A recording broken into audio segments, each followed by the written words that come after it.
बड़ी खबर प्रदर्शकों को बता दें, पीएफआई बैन पर गृह राज्य मंत्री अजय मिश्र टेनी का बयान जो अब से कुछ ही देर पहले हम आपको सुना रहे थे। उनका ये कहना था कि सबूतों के आधार पर ही पीएफआई पर बैन लगाया गया है, यानी कि सबूतों को ध्यान में रखते हुए उन्हें आधार मानकर 5 साल का बैन सरकार की तरफ से लगाया गया है। समर श्रीवास्तव मेरे सहयोगी इस वक्त तमाम जानकारी के साथ जुड़े हैं। समर, देखिए उत्तर प्रदेश में भी बड़ी कार्रवाई हमने देखी थी, पहले राउंड हो दूसरा राउंड हो, दोनों रेड्स में कई ऐसे दस्तावेज, कई ऐसे सबूत पाए गए जो कि इस बात की ओर इशारा करते थे कि पीएफआई का आतंकी संगठन है। क्या जानकारी मिल रही है कि उत्तर प्रदेश में कितनी गिरफ्तारियां, कितने लोग हिरासत में और किस तरीके की आपत्तिजनक सामग्री वहां से पाई गई है?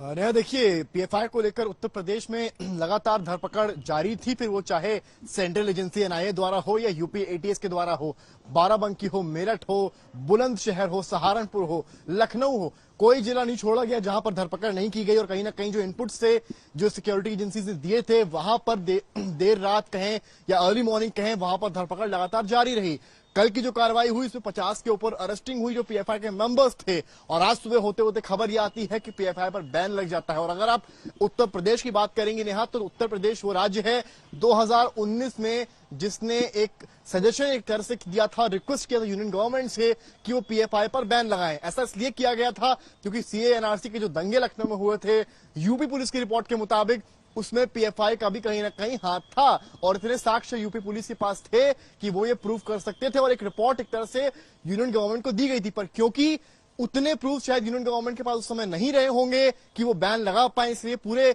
एक राज्य के दम पर नहीं बल्कि सारे राज्यों में एक तरह से जो है धीरे धीरे डिटेल्स कलेक्ट की गई, और फिर एक तरह से छापेमारी का प्रोसीजर शुरू हुआ। एक 22 सितंबर को हुआ और एक कल हुआ, और जिसके बाद एक म्यूचुअली डिसीजन लिया गया कि हाँ पीएफआई के लिंक्स हैं। और अगर आप उस रिपोर्ट को देखेंगे नेहा, जो एक तरह से सेंटर की तरफ से आई है, मिनिस्ट्री की तरफ से आई है, होम मिनिस्ट्री की तरफ से, उसमें क्लियर लिखा हुआ है कि ये कहीं ना कहीं यूथ के माइंड को रेडिकलाइज करते थे और इनका लिंक्स आईएसआईएस जैसी आतंकी संगठनों से भी हो सकता है, क्योंकि इसके काफी प्रूफ्स मिले हैं। और अगर आप लखनऊ की बात करें या फिर यूपी की बात करें,